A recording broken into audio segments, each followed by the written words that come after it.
Good morning, 12th Commerce. As we have completed our two chapters, third chapter we are going to study, which is related with general understanding in our life. Name of the chapter is money. This is a fifth chapter in T.R. Jan's book. So listen carefully and try to understand. Money. What is money? Let's understand. As we are having first line of the paragraph that is related to money. That's meaning. Let me clarify. A thing which is commonly accepted as a medium of exchange is called money. इसका मतलब है कि एक ऐसी चीज़ जिसको आमतौर पे medium of exchange के लिए एक्सेप्ट किया जाता है उसे मनी कहते हैं. फॉर एग्ज़ाम्पल इंडिया में रुपए जो मनी है वो इस्तेमाल की जाती है. हम इंडियंस कॉमनली एक्सेप्ट करते हैं रुपीज़ को as a medium of exchange. USA में डॉलर्स कॉमनली एक्सेप्टेड है. पुराने टाइम में गुड्स के बदले गुड्स एक्सचेंज की जाती थी. तब मनी नहीं थी. तो एक मान लो कि कॉबलर है. कॉबलर शूज़ के बदले में वीट रिसीव करता था फार्मर से. जो खेत में काम करने वाला वर्कर था वो भी अनाज ही रिसीव करता था. मतलब पैसे नहीं होते थे और चीज़ के बदले में चीज़ ही एक्सचेंज जो है वो की जाती थी. इसी चीज़ को चीज़ के बदले में एक्सचेंज करने वाले सिस्टम को ही बार्टर सिस्टम कहते थे. पर इंसान की ज़रूरतें जैसे बढ़ती गईं और बार्टर सिस्टम की जो कमियां वो फील होने लगी, तब मनी का एवोल्यूशन हुआ था. आज के ज़माने में गुड्स के बदले में गुड्स नहीं दी जाती, पैसे दिए जाते हैं, मनी दी जाती है. शुरू में सोने चांदी के सिक्के इंट्रोड्यूस किए थे. फिर अलग अलग मेटल्स को मिलाकर मतलब अलॉय मेटल से मनी जो है वो बनाई गई. फिर पेपर मनी इंट्रोड्यूस हुई है. अब तो हम लोग प्लास्टिक मनी इस्तेमाल करते हैं, जैसे डेबिट एंड क्रेडिट कार्ड्स जो प्लास्टिक के बने हुए होते हैं, इसलिए उनको प्लास्टिक मनी कहते हैं.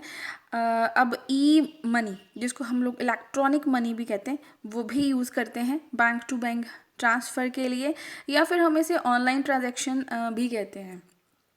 आगे है, मनी को मीडियम ऑफ एक्सचेंज के लिए इन्वेंट किया था, पर इसने बहुत सारे इसके और भी यूजेस हैं जो सामने आए हैं.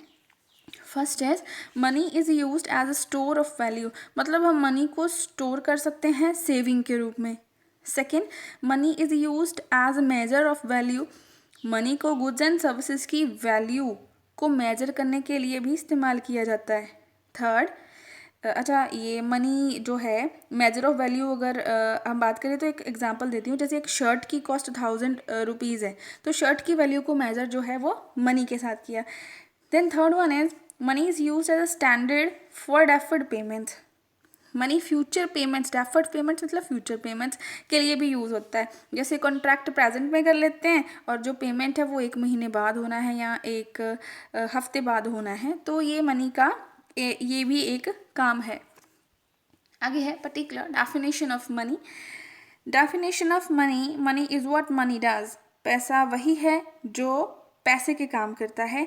मनी वो साधन है जो medium of exchange, store of value, measure of value and deferred payment के काम करता है. ठीक है, अभी जो मैंने आपको बात करी थी इसके यूजेस की, तो वही उसके बेसिक जो फंक्शंस हैं वो भी हम उसी के हिसाब से ही करेंगे जो अभी डेफिनेशन में था.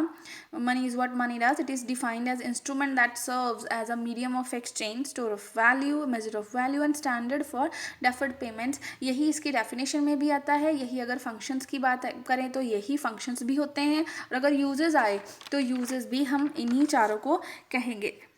देन हमारे पास है बार्टर सिस्टम. पहले बार्टर सिस्टम के बारे में जान लेते हैं. BARTER, barter system.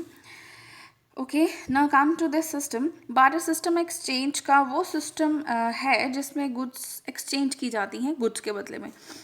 इसे आपने 10th में भी पढ़ा था. एक एग्जाम्पल के साथ समझाती हूँ.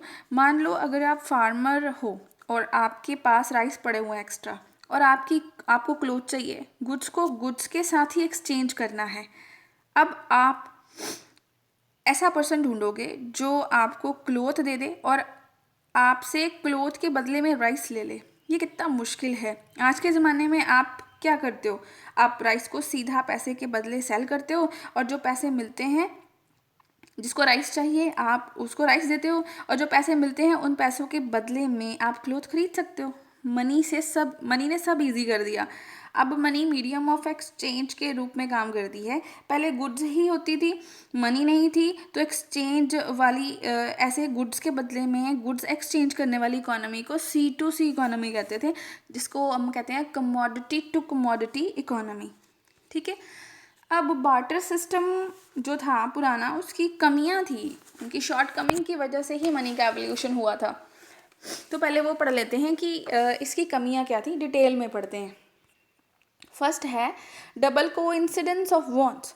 डबल कोइंसिडेंस ऑफ वॉन्ट्स का मतलब है कि दो person which are having certain commodities, और उनके पास जो चीज़ें हैं वो चीज़ें एक दूसरे के साथ एक्सचेंज करने के लिए वो रेडी भी हों अपनी ज़रूरतों को पूरा करने के लिए, but it is not so easy.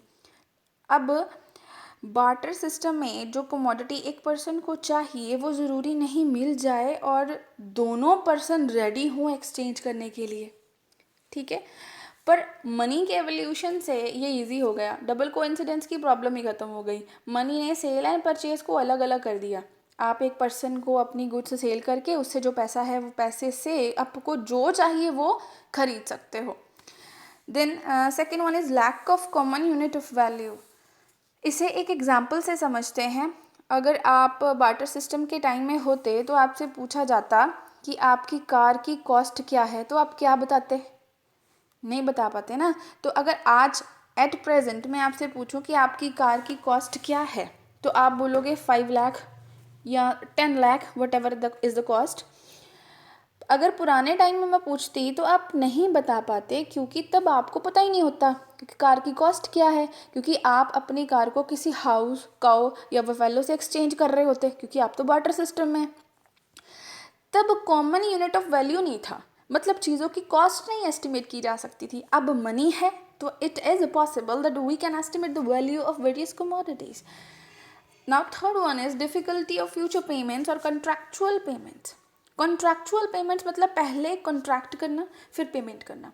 Eight present it is possible कि आप किसी वर्कर को हायर कर सकते हो और उसको सर्विसेज के बदले में 10,000 पर मंथ पे कर सकते हो।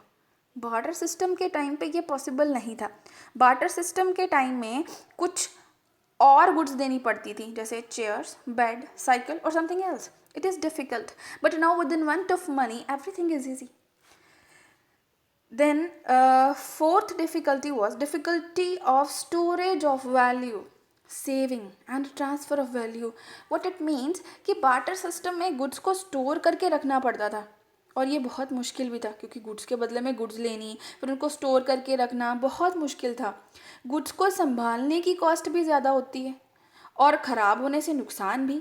तो मनी ने अगर ये चीज़, इस डिफ़िकल्टी को सॉल्व कर दिया। मनी को स्टोर करना इजी है और ट्रांसफ़र करना भी इजी है एज़ कम्पेयर टू गुड्स। ठीक है। तो ये थे हमारे difficulty of the barter system. With this topic is ended. Thank you.